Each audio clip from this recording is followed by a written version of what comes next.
Now beginning transmission 131. Justice League Dark. File under Halloween 3 in 3D.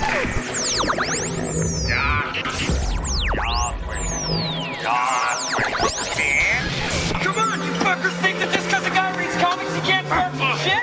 I'll fucking take all you want! Welcome to this week's episode of the Funny Books and Firewater Podcast. 面白い本と歌手ポッドキャストの今週のエピソードへようこそ。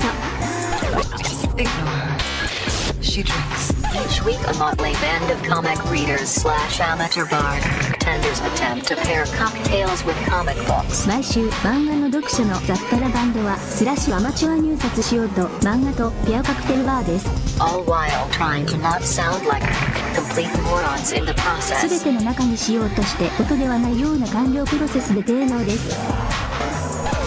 Kind of like a speakeasy kind of thing. It's kind of cool. You can find these idiots on Facebook, Twitter, Instagram, and Tumblr. Facebook、Twitter、Instagram や Tumblr にこれらのバカを検索できます。 No, what? You read too many comic books.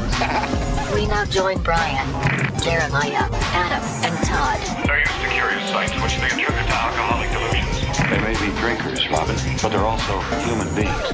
I'm too sober for this shit.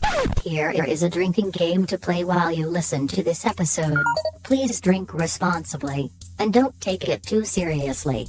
And if you don't like it, blame William.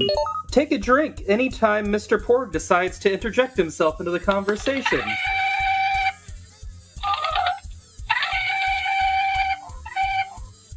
Shut up, Porg.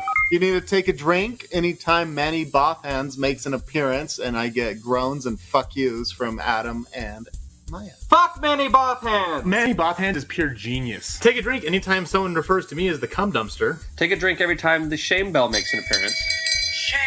Also, take a drink anytime we act like the Member Berries from South Park. Remember when they were on South Park? I remember. Yeah, and take a drink every time we do the bad German accent, yeah. Ah, drink, fucker! If you have any suggestions for rules you would like to add, email us at funnybooksandfirewater@gmail.com or use the contact link on our website, funnybooksandfirewater.com.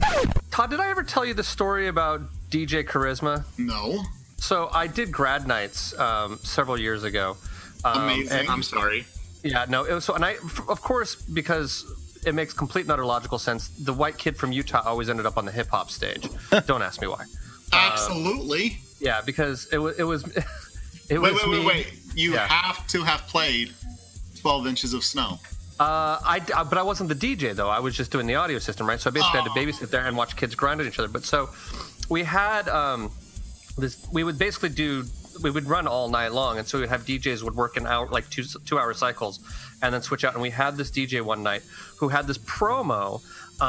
It was really obnoxious, but it sounded like her mom calling her home, and her name was DJ Charisma. So all of a sudden you just hear in the middle of the song, Charisma, like that's what you would hear, like in a female voice.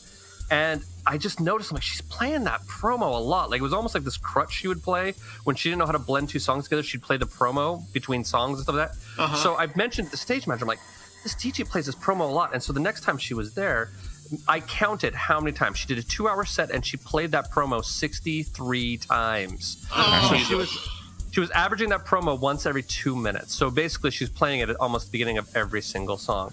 So today I was at the LAFC game, and all of a sudden I heard that Charisma sound, and I was like, oh shit, I know where this DJ is. Like I started having flashbacks. So my buddy who works there, I was texting him being like, are you working the game today? And because it's on the same complex as the Coliseum, and he was working for USC that day. He's like, no, I'm not there. I'm like, well, can you confirm, is there a DJ working today named Charisma? He goes, I've seen one on a call sheet, but I don't know if that's exactly who it is. And so I told him the story, and he's like, oh shit. I was like, yeah. And I texted the stage manager, and she's like, oh man, I'm having flashbacks just thinking about it. Like it made us crazy. She'd play it all the damn time. And so as I was texting him trying to confirm if that, I'm like, did I hear what I think I heard? I heard it like 2 more times. I'm like, nope, that's fucking DJ Charisma playing at the LAFC game. So Good grief. You know what? She landed on her feet apparently. Hey, and good on her. Exactly. Hey, welcome to episode 131 of the Funny Books and Firewater podcast. This week we are continuing on our Halloween spooktacular Spooky Vision with Justice League Dark. a version of the Justice League that handles all the stuff that Batman and Wonder Woman and Superman are too scared to because it has ghosts and they don't like to watch Scooby-Doo at night because it scares them. It's outside their wheelhouse. It's because they're scared. Don't be scared. They're scared. Batman's scared. He's also scared of the Battlewing, but that's a totally different issue. No, that's DC Comics that's scared of that. They are scared of the Battlewing. But not scared of the Battlewing, we have Mr. Adam. Hey, what's up, everyone? It's Adam, reviews editor and film critic for Big Shiny Robot. Still figuring out what we're doing with Bored as Hell podcast with Andy Wilson. Hey, Andy! Hi, everybody. Spoiler alert, I'm here. Exactly. I was going to do a big intro for you at the end, Andy, and you spoiled it, but that's okay. Sorry Adam. Continue, please. Fine. No. You also find me over at the Cinema Queens podcast with our good friend Chris. Hi, Chris. And curating our Gruff's Grinder and Types of the Z account. Scrinder, yes. What's that Grinder? What does Grinder do? You don't want to know. I want to ask. I'm not old enough. It's for people into CBT. Yeah, I still don't want to know. Okay, here's the funny thing. Yes. I don't know what CBT means, but it's a phrase we use at work, which stands for computer-based training. So, like, you'll get an email saying your CBTs are overdue. Is that going to make this seriously funnier if I know what CBTs actually means? It stands for cock and ball torture.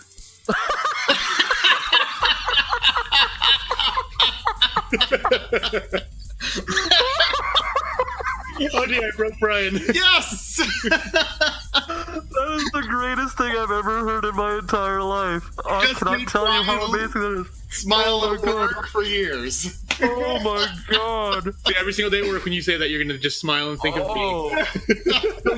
You have no idea how many emails I get about having overdue CBTs. Like, you have no idea. Oh my god.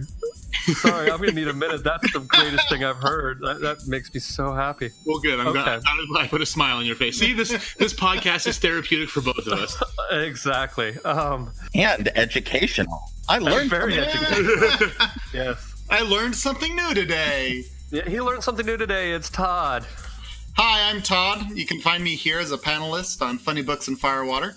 I also do the English Class Hooligans podcast that my parents can listen to with my better half, Amy. Hi, Amy. Hey.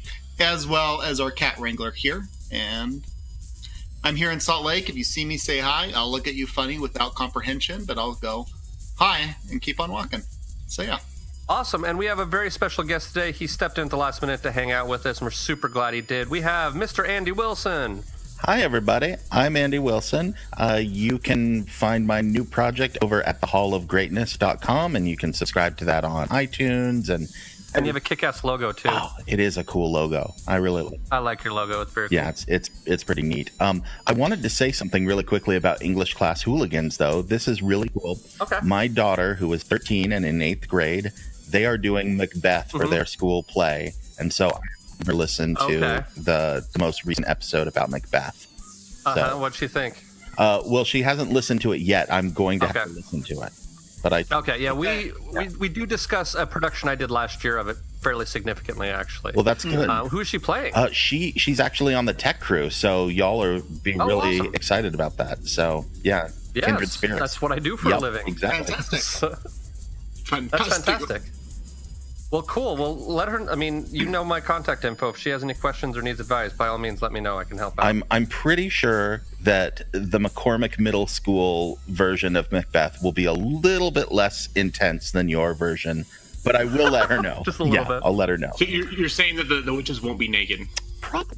Our witches weren't naked. No, they weren't. I mean, some of them I wish they were, but that's totally different. Well, you know, it just means you're still breathing. That's true. And so, hey, I'm Brian. That was an awkward self-revelation right there. I'm a sound designer based out of Southern California. I also do the Funny Books and Firewater podcast. Oh, no, I do the Funny Books and Firewater podcast. That's the one that's here. Hey! We're so professional. I can cut all this out. That's the beautiful thing about it, because I'm the editor, so I can sound as stupid as I want. Future Brian fixes all of my problems. Thank you, Future Brian, for fixing all of that. Past Brian's an asshole. Past Brian is an asshole, and that's fine. We're used to it. But that's the beauty of the magic of editing, kids. If only you had editing in your day-to-day life when you do stupid things, you could go and fix them. But not so much. Anyway, I'm a Sunday based in Southern California, and I also do English Cats Hooligans with Todd and Amy. Hi, Amy and Todd. Yo. So this week, Justice League Dark. This is part of the New 52. This is, we don't have Maya here to correct me on all the things I'm going to say wrong on this. Does anybody, Todd, do you have any real opinions on this? Do you want to give us a little preview as to what this is? So this came out with the New 52. It's written by Peter Milligan. What's interesting, this first trade is Peter Milligan, then Jeff Lemire picks up afterwards for a few trades. So, yes, which is the only, never mind, I won't spoil that. But yeah, okay, go ahead. So, and the general idea, this is the magic side of DC, where once again, as Brian says, where Superman, Wonder Woman, and Cyborg at the beginning fall short, this crew steps in to deal with challenges that they're not equipped to do. So here it's a lot of deep magic and people that do not have their feces conglomerated trying to hang out. Yes. Sorry, I'm still laughing in the back of my head about CBT. As soon as I spread that around work, it's going to go like wildfire. It's going to be amazing. They can send royalty checks to me. I'm trying to figure out if there's a nice place I can tell people to look up what that stands for. I wonder if it's on I bet it's on Urban Dictionary. That's what I'm thinking. While we're talking. Okay, so anyway. Well, also while we're talking, so Todd, since you're here, what would you classify this book, since this is a DC book and Maya's not here, what would you classify this book as? What's the Toddification of this? The Toddification of this? It's a superhero, horror, lonely old men. Lonely old men. Yeah. Okay, I like it. Yeah. Okay, fantastic. Well, before we go into this book and all the other things that we do with the show, we will need a drinking game. And now for sports. Listen up, sports fans. Prepare yourself and your liver for this week's drinking game. Remember, it's only a game, and a dumb one at that. So don't take it too seriously, and above all else, please drink responsibly. So, who would like to start with drinking game rules? I'll start. Okay, what do you got, sir? Wouldn't ignorance be bliss? Okay. So every time Madame Xanadu is going, oh, I can see the future and everything else, and it all just sucks, it hurts so bad, go ahead and take a drink. I love your emo version. Oh, it just sucks so bad. It's just so bad. I can't believe I've got this weight on me. I just wish I didn't know. Nazi conformist cheerleaders. That part wasn't so bad. Nazi conformist cheerleaders? Is that in this book? Did I miss that? No, that's the goth episode of South Park where all the goth kids are hanging out, bitching about the Nazi conformist cheerleaders. Yeah. That's right. So, okay. Yeah. I wish ignorance was bliss. I wish I was so. Okay. Wouldn't ignorance be bliss is what you originally said. Okay, I'll do that. And then Mr. Andy, do you have a cocktail, or not cocktail, sorry, jumping ahead. Do you have a drinking game rule for us? Anytime you see a giant pile of corpses, take a drink. Nice. Oh. That goes along well with CBT. It does go along with CBT. Right. Do you have a name for that, or should I make one up? Yes, and you will know us by the Trail of the Dead. Awesome. Mr. Adam, what is your drinking game rule? So before I go into that, if you want to look up CBT, just Google CBT Urban, and that'll tell you. Okay. Otherwise, it's because of cognitive behavior therapy. So, which I guess CBT could be a form of. Yeah, it's true. My drinking game is called Abracadabra. Every time someone uses magic, take a drink. But much like we did with the last episode or the one we did for Clean Room, just do it once per page. Because if you do it once per panel, that's just not fair. So it's just not a nice thing to do to people. I'm feeling generous today. The meds are working, so. Oh, that's nice. Good. And then mine is Body Snatcher. It's take a drink whenever Deadman possesses someone's body, and he takes over somebody else. So, yeah, that's a good set of drinking games. Yeah. We've all done very well for ourselves today. I'm proud of us. Yay! I am, too. I'm patting us all on the back. We've done this 131 times now. We have. The drinking game, not so much, but, we're eventually figuring out what we're going to do.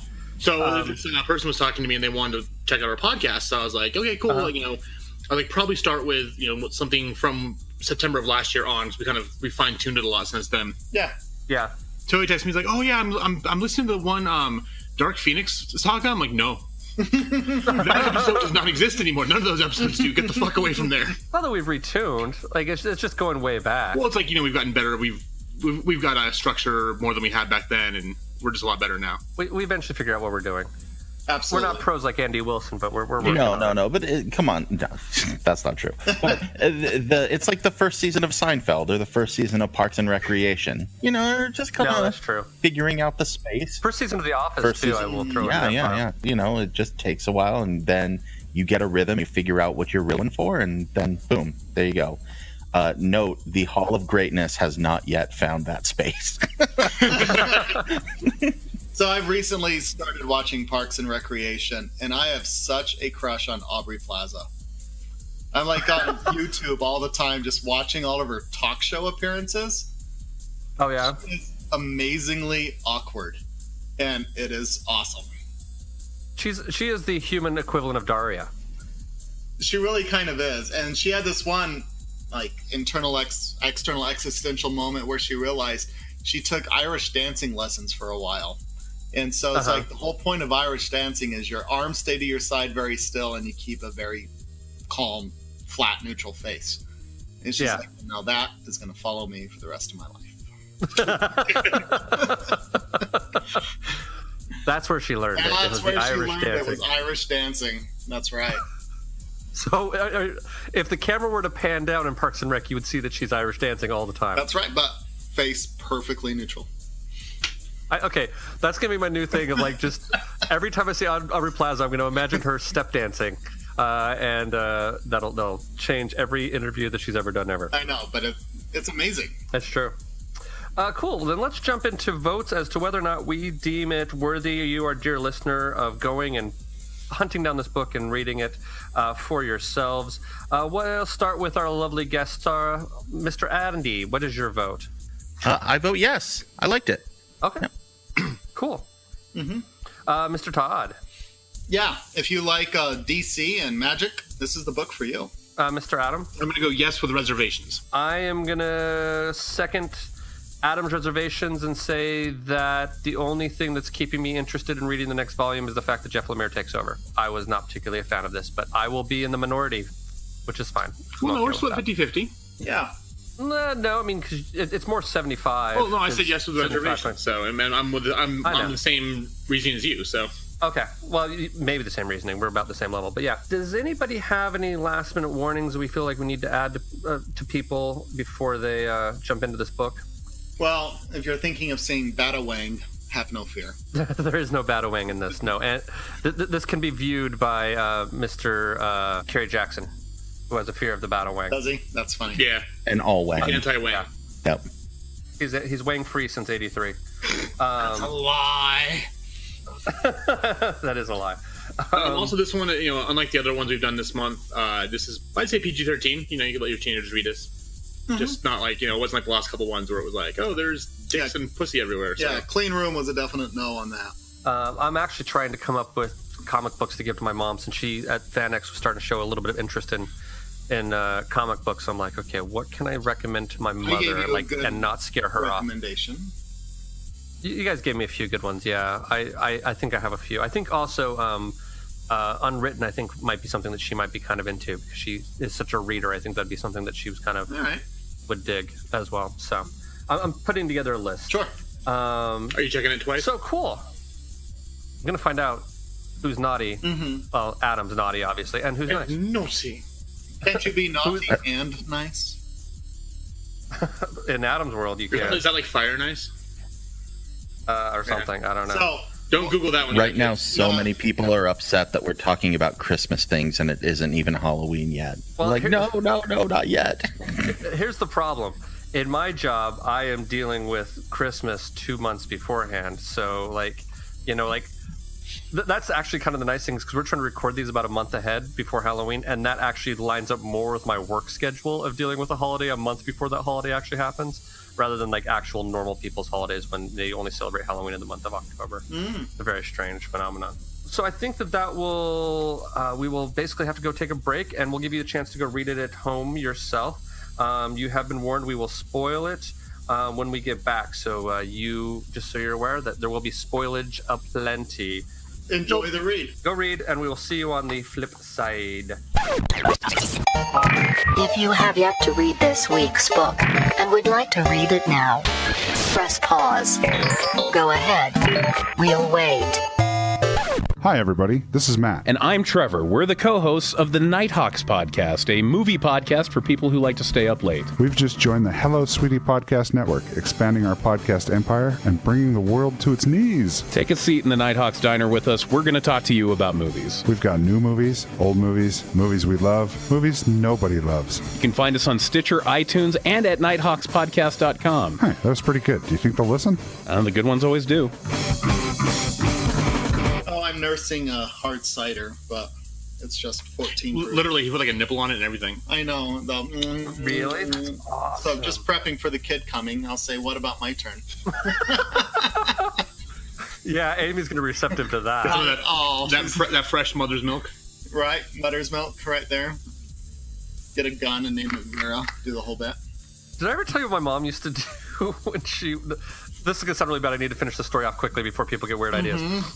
So my mom was grew up as a dairy farmer, and the cats would come and bother them while they were milking the cows, and she would actually spray the cats with warm milk from the udders. Like, she could aim and like squirt milk from the cow directly and like hit a cat from like a fair amount of distance, which I always thought was kind of impressive. Oh, hey, that's not too bad. Well, hey, if you ever need a talent for America's Got Talent, you know. I've never seen that before. I would totally pay to watch that. I've never seen that before, and I've seen lots of episodes of that show. So going back to like farm stuff with animals. Yes. Growing up on a farm, we had goats. Okay, yeah. Yes. Tell us, Adam. And I used to be really allergic to goat's milk because my mom would milk the goats, and then she would make us drink it because, you know, with three boys, and we were all eating a shit ton of cereal and everything when we were like in junior high school and stuff. And she would never believe me that I was allergic to it because I would, you know, eat a bowl of cereal and break out in hives all day long. So I eventually had to do that, but she, to this day, doesn't believe that I was ever allergic to goat's milk, even though, you know, I'd be fine for like a week and then one bowl of goat's milk and I'd be sick. Do you like goat's milk? Okay. I haven't had it since then. So have you grown out of it? I had like goat cheese. Okay. I like goat cheese. Yeah, goat cheese is good. Unlike poor Clark, we just learned is lactose intolerant. Oh, that's too bad. Oh, really? Yeah. He shouldn't be intolerant of lactose. He should learn to love all types of things. Lactose lives matter. Okay, welcome back. I hope all of that makes it. That probably will. We'll see. Most of our stuff makes it. What have I taken out recently? I censored something at one point in time, mainly because I think my joke fell flat. Normally I'll cut out my really lame jokes that's the biggest thing that will get edited out. So if I don't have a lame joke that doesn't work in there, it's probably going to stay. I get to edit. I get to be selfish that way. I'm sorry. You're the one doing the work. I figure that's a fair path. Yeah. Yes, I'm not nearly as... Actually, I'm not even charming on the show, so, you know, there's nothing with that. But yeah. Cool. Well, Mr. Todd, would you mind giving us a quick little plot summary as to what we encountered in this book? Sure, and others feel free to interject and jump in when I go off base. Okay. So this is Justice League Dark from the New 52, Book 1, Volume 1 in the Dark. So it starts out, you've got the Enchantress, who looks like an old crone in a farmhouse on her own, living inside of an envelope, just kind of bemoaning the world. It comes to light that the Standard Justice League are not up to the task. They find they are without their druthers and are unable to do so. So Madame Xanadu, upon seeing this in visions, going, I need to get a team together. And she proceeds to find a bunch of people with a lot of things wrong with them to try to round them all up to combat the Enchantress. Also at the same time, June Moon, the human, it's not vessel? Vessel of the Enchantress, yeah. Yeah, the vessel there has been separated from Enchantress. Enchantress desperately wants to reunite with June Moon, and she desperately does not want this to happen. So, and you've got Madame Xanadu, you have Zatanna, you've got Deadman, you've got Shade, you've got, who am I missing? Constantine as well. Hellblazer is pulling in the whole bit too. So they all get together. They're all kind of, we're broken, we can't work together, but they pull it out.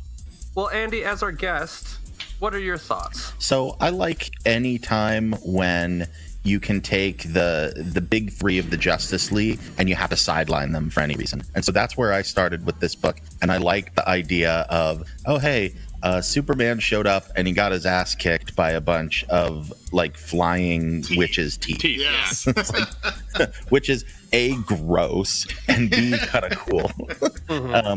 Because a lot of people forget, like, Superman, one of his weaknesses is magic, like it's kryptonite and magic. So I like that idea that, you know, there's this world where he doesn't have any power, and then comes John Constantine and Zatanna, who are usually like kind of secondary characters, and they're the really powerful ones. And I really like Deadman as a character, even going back to like the Mike Allred stuff way back when.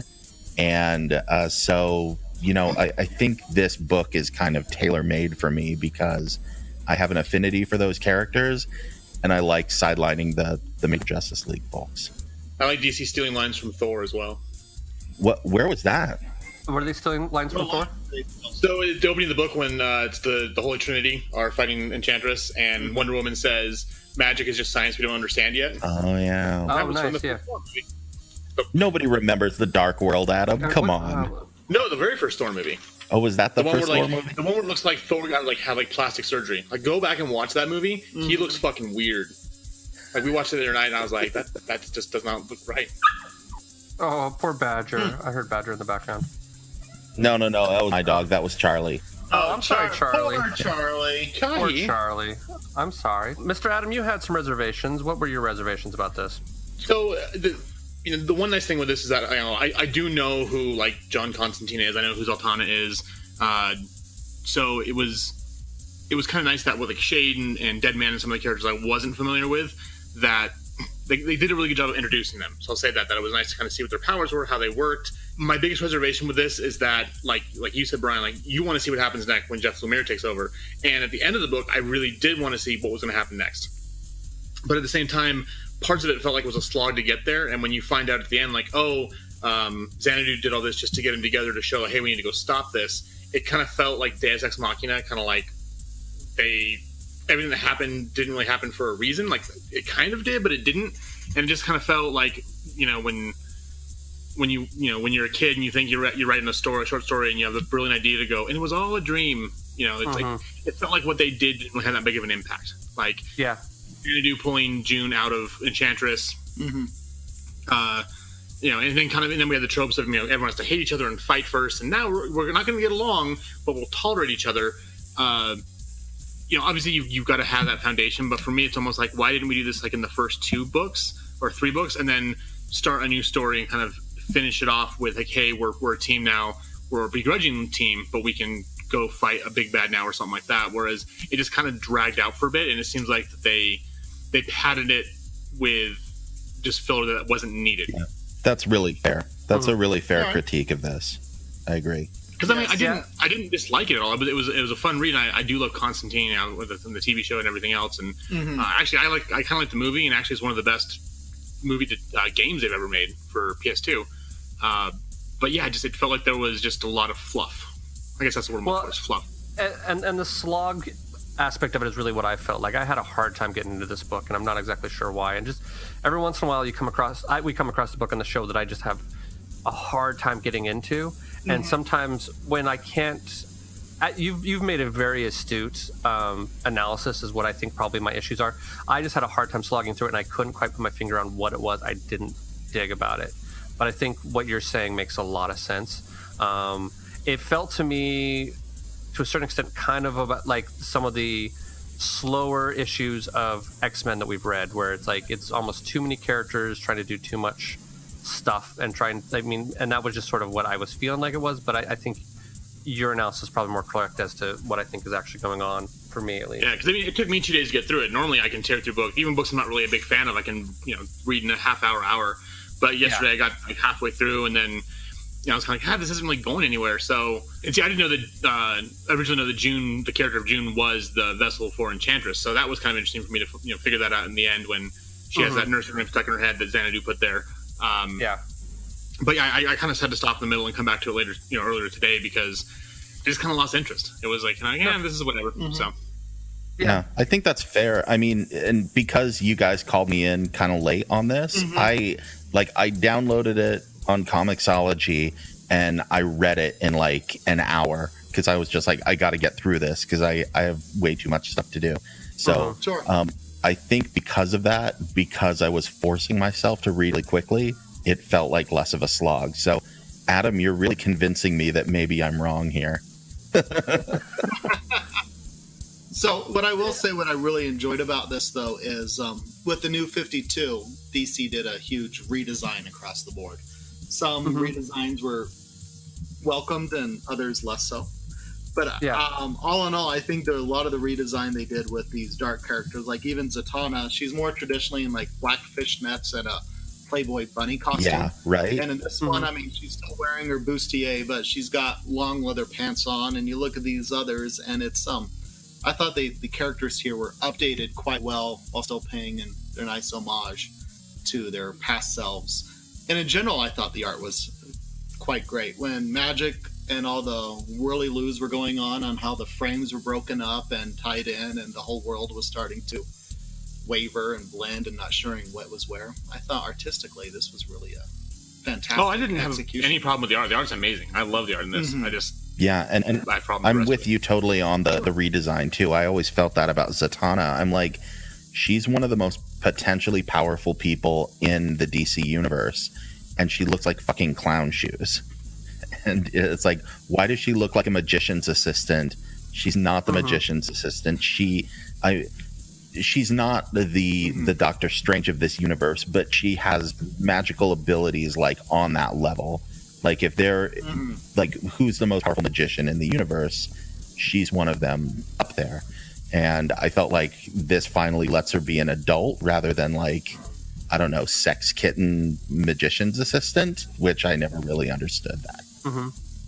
Sure. And even the change from the fishnets to the pants, it did bring a bit of a maturity to it. And it seems more like a choice of her. She was choosing her outfit more so than being assigned one. You know, she's not the assistant being told what to wear.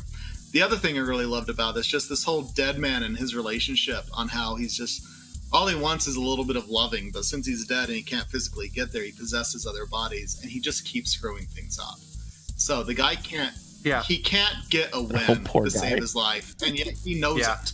He's like, oh, June Moon is like, I'm sorry for interrupting. He's like, no, it was a good thing. I would have said something stupid if you hadn't shown up anyway. Yeah.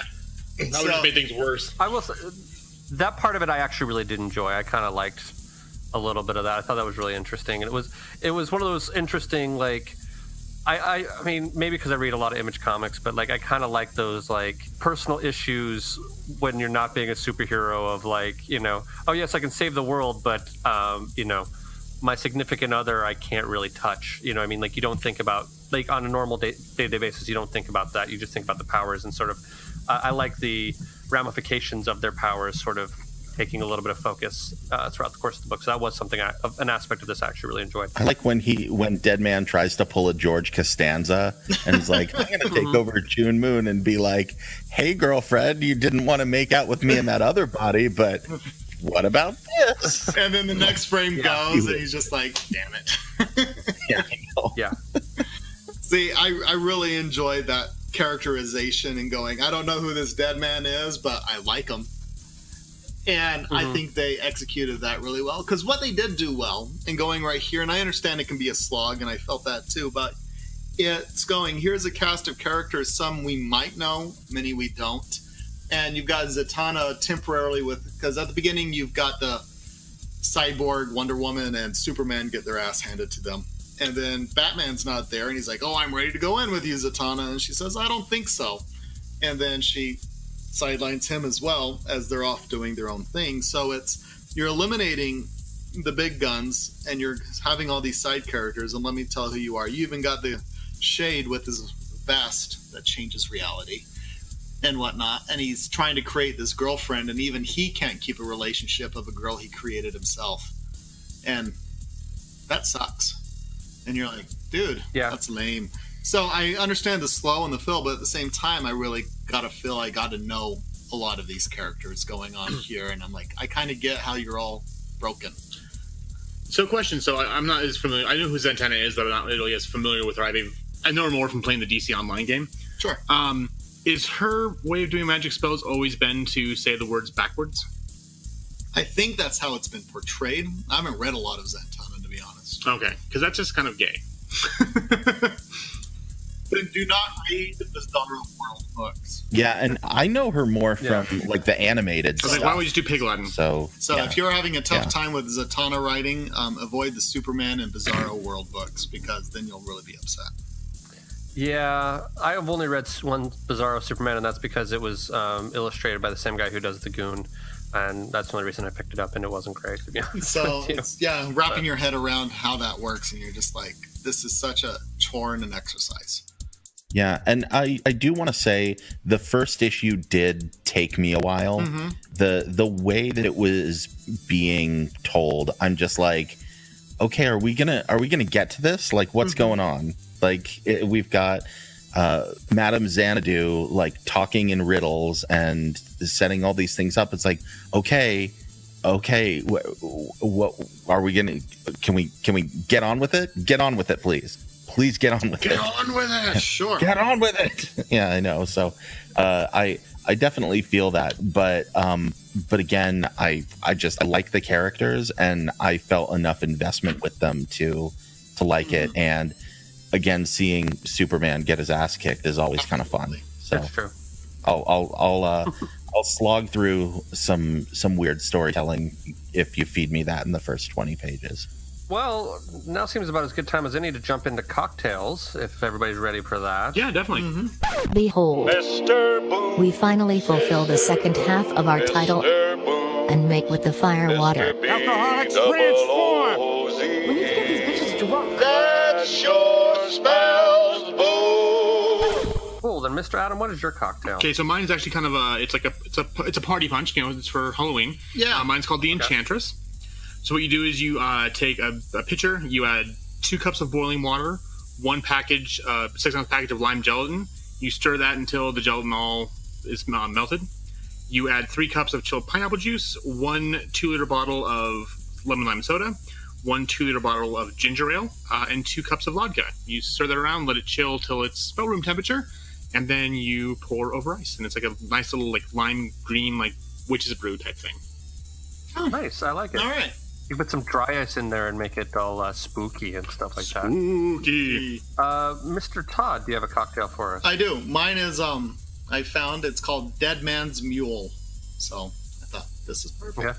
So this you use 3/4 of an ounce of absinthe, 3/4 of an ounce of a cinnamon schnapps of your choice. I always like Goldschlager myself. And yes, you do. Yes, I do. I still have memories of licking it off the counter in our old. I'm surprised you have memories of Goldschlager in college. You know, my biggest memory of Goldschlager in college was I got so drunk off of it, I was watching Crouching Tiger, Hidden Dragon without subtitles. And it made sense? No.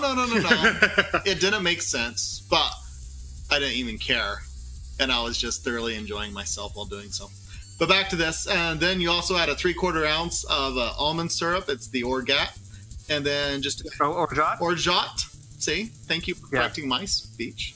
Is that like on you? I just know this because I had a bartender tell me it. Orgeat. So. And then Orgeat. you want to do a 1/2 ounce of freshly squeezed lime juice, and then you top it off with ginger beer. So you just have that in a Collins glass filled with ice, and you shake the first 4 ingredients with ice, shake the shit out of it, pour it in an ice-filled glass, and top with the ginger beer on top, and you garnish with a lime wedge. Deadman's Mule. Have you ever had Orgeat? No. It is an amazing liquid. Like, it can make almost anything taste good. Oh, really? Like, it really, like, in the right combination of ingredients, it makes stuff taste amazing. And, like, it can also fix, like, this isn't necessarily great, but some Orgeat in there will all of a sudden make it taste really good. It's amazing how well it works. Because what's interesting... It's kind of bizarre. Yeah, I'm looking at this. So I got absinthe, which is a licorice heavy, cinnamon, and Orgeat, which is saying it's an almond syrup. So you've got licorice, cinnamon, and almond with some lime juice and topped off with ginger beer. I'm kind of... Well, interesting mixture. I think the cinnamon and the absinthe are gonna play against each other. Okay. To a certain extent. I mean, and does that seem reasonable to anybody else? Sure. I mean, it's 3/4 of an ounce of absinthe, so it's like a bat to the face of licorice flavor. That's a fair amount of absinthe, yeah. Because normally most stuff of absinthe is like a rinse. Right. So this is just all in there. So there's no hiding all up in there. Yeah. That's interesting. It's finding all the crevices and just flushing it out. Well, and the lime juice will cut it a little bit as well. Yeah. And the orgeat will definitely help do a smoothing sort of thing. I can still see where that would work, actually. With some ginger beer. The ginger beer you got from Farmer's Market. That was a kick in the pants. Yeah, I've got this extra spicy Garwood That ginger might actually beer. be too much for that. Yeah, that thing is amazing. It's like if I try to chug that, I'd have an easier time chugging my Jim Beam cheap whiskey than that one. We'll have to get you some if you come back out for FanX, Andy. I know. I'm really looking forward to it. I'm like, things to do when I come to Salt Lake next time. Get ginger beer. Exactly. Absolutely. Yeah. Have Todd take you to Farmer's Market. He will take you to the good spot. And then we'll get you some of the local Utah scorpion chili spice rub that Todd and I are freaking out about. It's so good. It was really good. So here's the thing: is I'm medium on the spicy scale. I would say. Is that fair, Todd? Sure. I can handle a medium amount. Yeah. Like even I'm not like a heavy spice person, but I love that stuff. It's really good. I mean, it has a bit of a kick to it, but on some pizza, so good. So it's got a really big kick to it. But yeah, we had all gotten together. We had gotten some Hawaiian pizza, and so Brian was branching out and trying fruit on his pizza. I'm just against it on principle, but that's totally different issue. You can be wrong. That's fine. But so I went and got this, and I didn't have any pepper flakes. But I'm like, I've got this bourbon scorpion rub sitting in there. So we sprinkled that on top of the pizza, and it added a smokiness and just a warmth and a heat, and it just kind of elevated it. I did pulled pork. I did sweet pork tacos last night, and actually I used some of that in the spice rub. Okay. And again, it wasn't crazy hot, but it was enough that 2 or 3 teaspoons was enough to actually spice up the whole 6-pound pork roast. Oh, that's fantastic. And it was quite delicious. Great. And they sell it next to my house. It's like $10 a bottle. Yeah, that stuff's awesome. So I'm going to add this in. It's a bourbon scorpion rub from Tongue Spank. Tongue Spank, yeah. Tongue Spank makes it. So you can find it here in Utah. Just Google Tongue Spank, and it'll help you out. The stuff's made in Lehigh. So the best thing to come out of Happy Valley. Yeah, and if you want to pay for shipping, the Grove Market over on Main Street they've got a lot of the flavors. That one though is a limited edition, so if you want that one, grab it while it's still here. Yeah, but it was great. This podcast brought to you by Tongue Spank. I know, right? We should get a sponsorship. That would be awesome. He'd look at us. What? I don't know. You can just all the spice. You can just pay us in spice rub. I'd be totally happy with that. Yeah, I would do that too. Actually, if we could get 5 things of spice rub every month just to split amongst us all and call it good. Oh, I did get a ghost pepper coconut hot sauce that I haven't tried. I tried a little bit of it, and it was interesting flavor, but I'm trying to figure out what to cook. I'll let you try something before you leave today. Shrimp. That might work, yeah. Put it on shrimp. That'd be really good. Yeah. Okay. Well, speaking of fancy pants things, I have a cocktail which I am calling the Black Magic. Well, actually, it's called the Black Magic. I'm not calling it. Other people call it that too.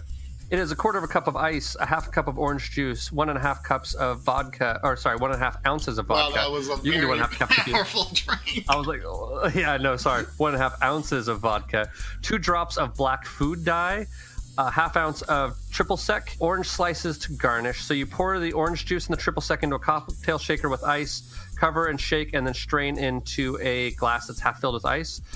In a pint glass, you add a drop of black food dye to the vodka and stir well. And then using the back of a spoon, you slowly pour the black vodka into a cocktail glass and the rest atop rest atop the orange juice and triple sec. So you sort of layer it out.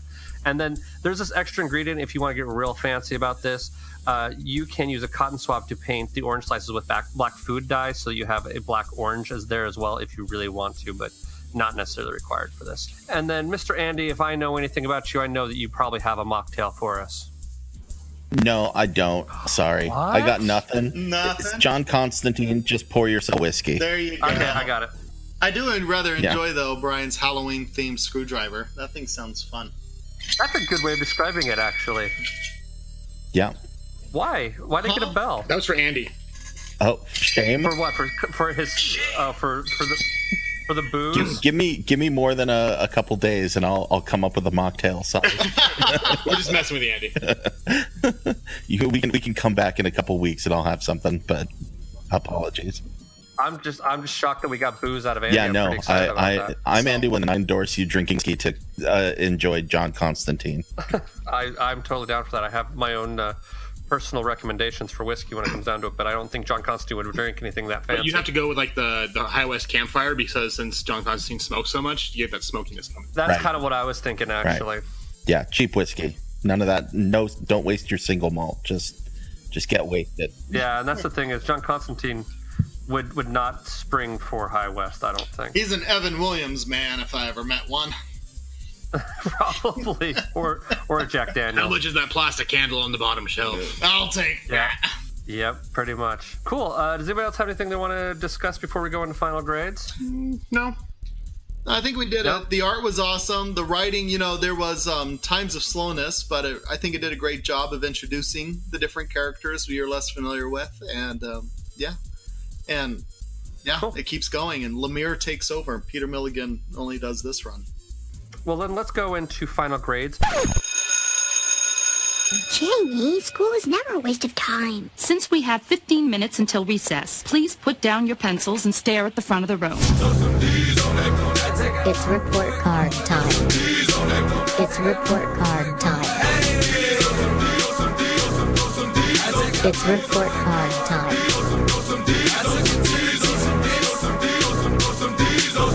I'm so fucking fun.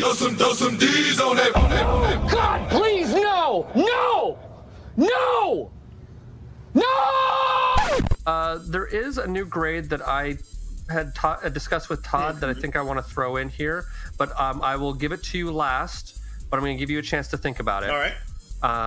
So the idea is that some books that we read are better self-contained than others. So some of them, like, yes, you need to go do some research, or it's better to know other information, or it doesn't necessarily stand on its own.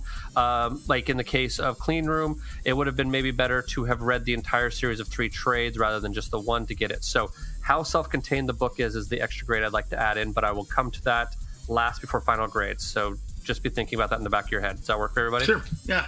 Cool. So for writing, we will start with Mr. Andy. I'm going to give this a straight B for writing. There were parts where it was slow. There were parts where I wanted them to move along more quickly, but overall I liked it. Again, I'm going to keep coming back because I love it. Anytime we get to see Superman get his ass kicked by Dirty Witch's teeth, I'm in. So you really have something against Superman, I really Andy. like Superman, but he's not interesting unless he's weak. Unless you can find a way to like insert something in there, because otherwise who cares? There's no stakes to that character unless you can take him down a notch every once in a while. Unless he can fail, he's just a giant big blue Boy Scout Deus Ex Machina, and who cares? So, or when he questions his existence or questions whether or not what he's doing is right, that's where the other place where he can be interesting. Yes. But you can only do so many of those brooding Superman stories before people walk away. Right, and I don't always want broody Superman. I want positive Superman too. I want him to be a beacon of hope and an example to people. But sometimes you gotta take him down a peg, you know? Yeah. Yep. No, that makes sense. Cool. Mr. Todd for writing. I'm going to give this a B as well. I rather enjoyed the characterizations and the introductions of these Justice League Dark members, but there was times where he could trim it up. There's no doubt about that. But it did its job of introducing who they all are, and the antagonists and protagonists and the whole bit. So, yeah, it's a solid B. Well, Mr. Adam. I'm going to go with a C because of what I mentioned before was I felt like there was just too much fluff in it. I think you could have told 2 decent stories in the 5 or 6 issues that's in this trade. But that being said, I agree with Todd. They did a really good job of introducing the characters. So people you weren't familiar with, you within pages of seeing who they were, you knew their powers, you knew kind of their personalities. So I did appreciate that. I just think that they could have done a better job wrapping this story up and starting something new. That it just felt like, again, there was just a lot of padding that didn't need to be there. But I mean, the dialogue was great. I mean, the characters' personalities came through. I mean, John Constantine was a cocky asshole, just like he is, and I like that. So cool. I'm gonna go with a C. Similar issues to what Adam had. Just had a hard time vibing with this one. And that gets us all for writing. For art, what is your grade, Adam? I'm actually going to go with a B+. I really enjoyed the art in this. It was colorful, and it was really great when they did the magic and the different astral planes kind of stuff they were on. When it had to be kind of gruesome, it was like with the pile of corpses and stuff. It was gruesome without being over the top. Hence why I said this is appropriate for if you're a teenager wanting to read it. Yeah. But no, I think the art was great, and I'd love to see more about this. This Mikel artist. Janin, by the way. Oh, thank you. Yes, I've been forgetting names. Peter Milligan was the writer. Mikel Janin was the artist. Yeah. I apologize for that. I normally try to be better about that. Mr. Andy, what is your art grade? Yeah, A for art. Really agree. I really like how they made Enchantress kind of gross to look at most of this. I think coming into this, most people will know her from the Suicide Squad movie, and she's literally played by a supermodel. So eyebrows. Eyebrows. Yeah. Is that who that is? Yeah. Yes. She had no chemistry whatsoever in Valerian, like none. Yeah. Mm-hmm. Yep, that's the one. Yeah, okay. Eyebrows. I know the actress. Yep. Yeah. Okay. And so I think that making this character who can be portrayed as very beautiful and making her this gross husk, I think was really cool. I think the art on all of these characters was really cool, and yeah, as evidenced by my drinking game, piles and piles of corpses, and yet PG-13 friendly. I liked it. Mr. Todd. I'm going to go along with that. A- for the art. It was fantastic. It was fun. It did a great job of showing other sides of the DC universe. And what was even interesting, it's slightly on the writing side, but the art plays in as well, is this is a group of characters is showing what they do is at the same time they're not part of the main line, but it's not like they're intimidated by it as well. Oh yeah, I see what you're doing there. So it's not intimidated by it, but yeah, the art's fun. And one of the things I really do love about DC and with their books is they'll have their main splash page in full color, and near at the end of it, they'll repeat it again, sans color, and you can just take a look at what like the cover. Yeah, the cover. So you see the whole cover with the line art without any color on it, and it's just a different way of you can see how much the coloring adds, or maybe not, but just another aspect of this is what we've got going on. And it also makes a great little page break type of a deal, knowing that we're going into the new book, because many of these trades, it's not doing the full cover artwork that says Justice League Dark every time you hit a new trade. It's more seamless that way, and it just feels a lot less obtrusive. So I really enjoyed that with the DC stuff. So, yeah. Awesome. And I'm gonna go with I'm probably gonna go with an A-. Actually, I really I dug it. The art quite a bit. That was definitely not what the issue was. And I guess go back to and the character redesigns for the 52 for these. I really think these were fantastic redesigns across the board for this grouping here. Yeah, no, I agree. Yeah. Very nice, very well done. And as we said, it's nice to have a female character actually wearing pants. Just for fun. Cool. So for self-contained, Mr. Todd, what is your grade? This one definitely had a beginning and an ending with the story of Enchantress and stuff going on. So this arc was very well self-contained. So it's not like, we're 3/4 of the way through this story. So it ended, and then it felt like, and there's further adventures. Yay, let's read more further adventures. But this is a great stopping point, and I feel satisfied. So I'm going to give it an A for self-containment on this arc. Mr. Adam. See, I'm torn on this because in one sense, yes, you get a full story and everything is kind of wrapped up and then it leads into the next one.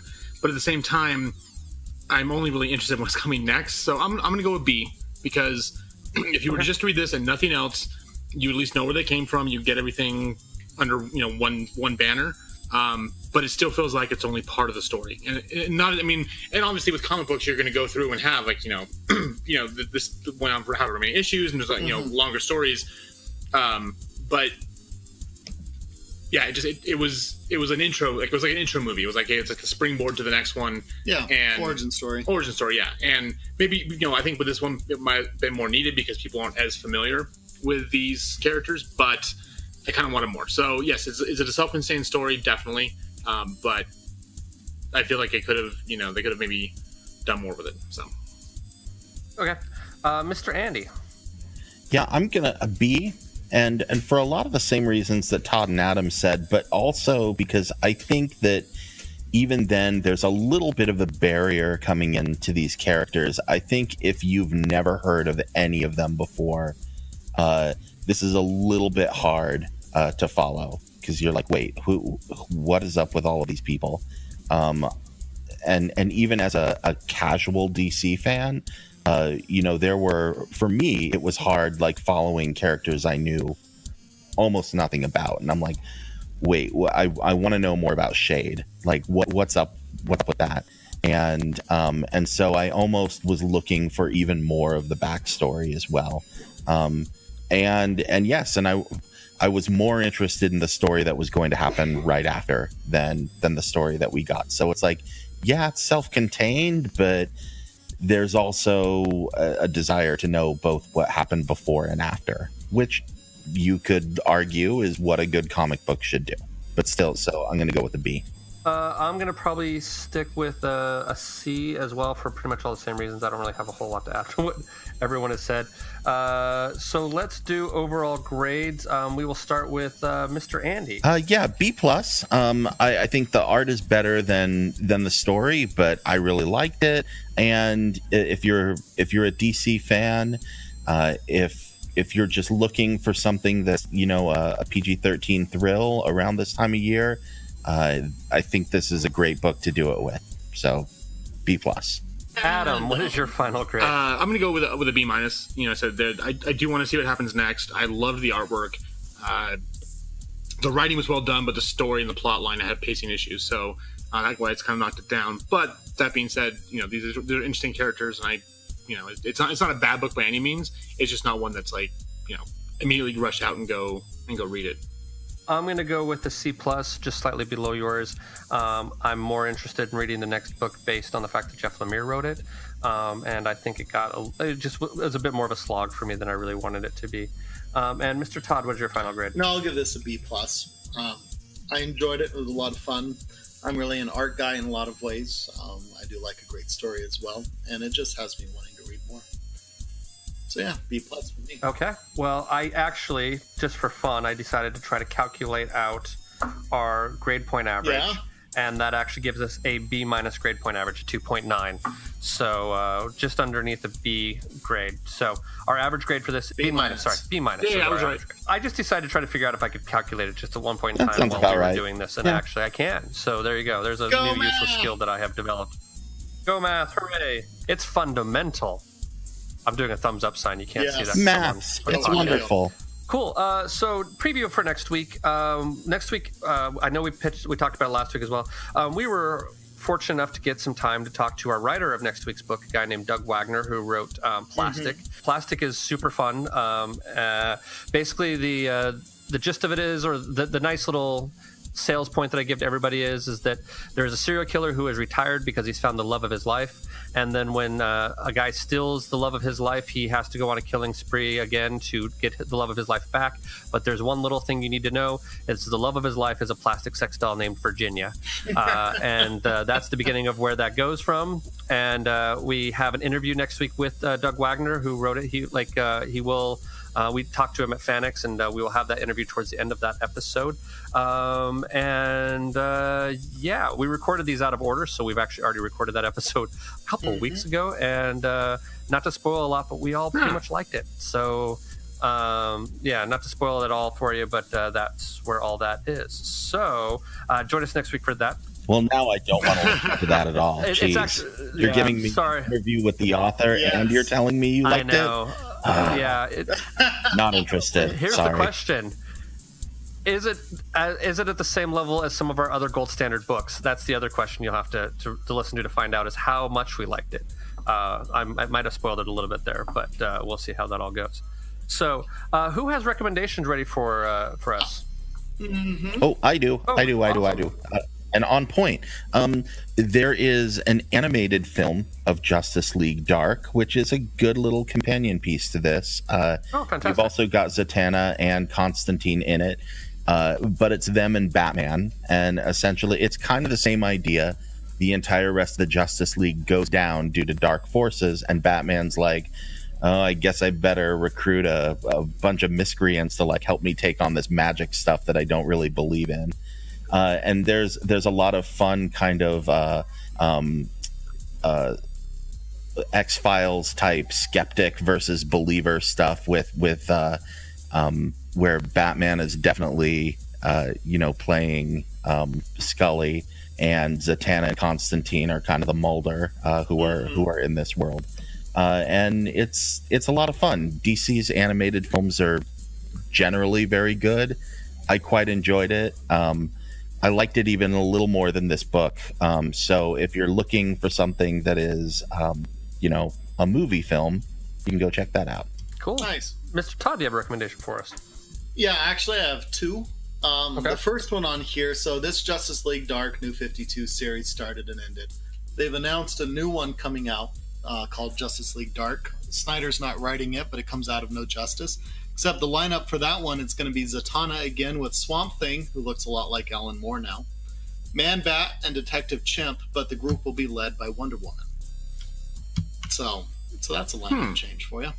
And that'll be the Justice League Dark. But the other book I do want to recommend is you've got Dark Horse here. And Dark Horse has been doing a lot of shorter 4-issue miniseries for a lot of their books coming out, and it's been quite enjoyable. They had one that came out last year called Dead Orbit Aliens.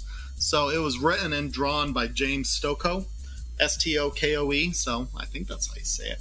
It is a whole lot of fun. If you've been listening to this for a while, you know I'm an Aliens fan, and this thing is great. It is creepy, atmospheric, and everything you love. If you love aliens, it's got all the things about aliens you love going on in it. And it's definitely worth a read, and it's 4 issues, totally start to finish, self-contained. It's great.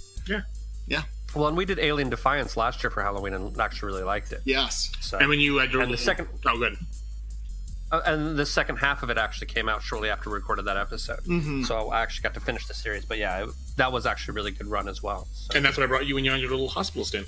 Yeah, you brought me Aliens. Last year I had a pancreatitis attack, so that sucked. But yeah, good old Adam dropped me off some Aliens to read. And I'm like, you were in the hospital and he brought you Aliens? That seems like... Man! So I had a raging case of pancreatitis. So to basically describe this is when your pancreas is upset at you, it leaks.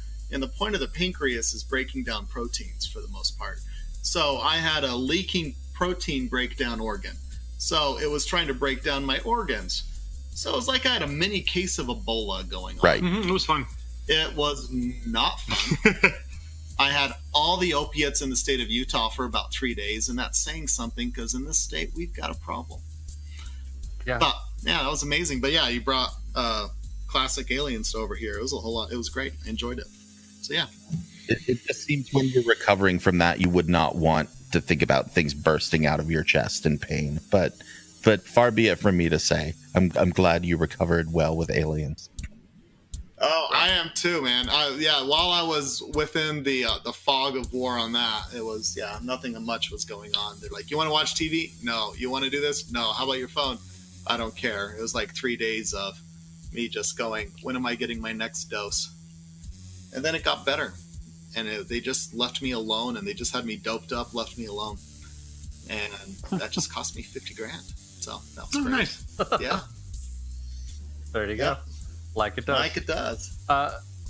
Mr. Adam, do you have any recommendations for us? Yeah, so after last week, I went and downloaded the rest of Clean Room on Comixology because the next 2 parts were only $6 each. Mm-hmm. I really liked it, actually. It got even darker and more fucked up and creepier than it did. Everything was fully explained. It made a lot of sense, and it was really fun to read. My only complaint is that the way they wrap everything up in the last issue was kind of... I think they should have had another couple issues to kind of finish the story because it seemed really, really fast. They kind of were like, crap, we've only got 1 book left, let's just end it. But aside from that, it was really enjoyable, and I had a lot of fun with it. So if you read it last week and you were kind of wondering if it was worth finishing, for $12 you can get the rest of it, and that'll give you an hour or two of comic reading. So nice. Okay. To be honest with you, I have a few things to recommend, and I'm trying to figure out what I'm going to do. But I think I'm going to do 2 books that are sort of on the artsy-fartsy side. Mm-hmm. The first one is AD, After Death by Scott Snyder and Jeff Lemire. It's really interesting. It definitely feels like a Lemire book, but with Snyder's writing, and actually I really kind of enjoyed it. The other thing, the recommendation, the story revolves around a guy who, it's based on his journals, who had a small involvement in basically them finding a cure for death. But the thing is that so humans now don't die of natural causes. They basically stay young and live forever. The problem is their brains only really have enough memory to last for about 100 years. And so then they start to forget things. So this guy started making notes, and he's going back through his past lifetimes and has a fair amount of ideas as to what's going on and things like that. And it's him basically retelling a story. It's almost more like a prose book with some comic book breaks and some illustrations on it than it is a comic book, but I still really enjoyed it. And you can get the whole thing in like a nice hardcover collection for cheaper than buying the 3 trades that I think it was originally published in. The other thing about it I like is it did not end the way I expected it to. It actually kind of surprised me. I kind of expected to go one direction and went a different direction. The other one is an artist named Gippy, G-I-P-I. He's an Italian artist who his art style looks like, and I started reading him because I like Jeff Lemire. Jeff Lemire has sort of that, his art, at least, we haven't done a book of his where he's been the artist, but his art, a lot of it has sort of almost a primitive kind of quality towards it, I guess I would say, like a juvenile aspect to it. Gippy, his work is similar, but almost all of his stuff, his inking looks like it was all done with a ballpoint pen. Like he has the same line weight everywhere. But it's very interesting and very sketchy kind of style. But he also, like Lemire, does very emotional works. He has an interesting book called Garage Band, and I'm currently reading a book called Land of the Suns, which is about a family after the end of the world. It's 2 sons and their father, and it's them, sort of surviving and dealing. And I'm about halfway through it, really enjoying it. But I like his. If you want something slightly artsy to put on your shelf that's also really enjoyable to read, I would recommend his work. He also has an autobiography, I think, called, at least I'm guessing it from the title, which I love, which is called Life Drawn Badly, which I haven't read yet, but I like the sort of self-referential, self-deprecating sort of nature of that title. But yeah, so those are my 2 recommendations for this week. Nice. Thank you once again, Mr. Andy Wilson, for jumping in and helping us out on short notice. We appreciate you being here. Oh, I'm happy to be here. I'm glad to have the opportunity. Well, the best voice in podcasting, I will agree with Todd on that. Love hearing your sultry, dulcet tones. I think he's hitting on you, just so you know. That was completely me hitting on you, actually. Your checks are in the mail, everyone. Thank you. Oh, fantastic. Be sure to check out the Hall of Greatness, Andy Wilson's podcast, and then hopefully when they get back together again, they get the band back together again, the Bored as Hell podcast as well. And I think that'll do it for this week. Be sure to join us next week for Plastic, and thanks for joining us, everybody. Bye. Bye. Hey, That's Andy even nice. joined in on it. That's fantastic. Thank you. Yep. So that happened. Thank you for joining us for this week's episode. This band of knuckleheads will be back next week with a new episode. Until then, you can find them on Facebook, Instagram, and Tumblr as Funny Books and Firewater, and on Twitter as @FirewaterCast. Go to funnybooksandfirewater.com for the most up-to-date information, as well as cocktail recipes from this and past episodes. Thank you for joining us. And until next week, support your local comic shop, tip your bartender well, and stay hydrated.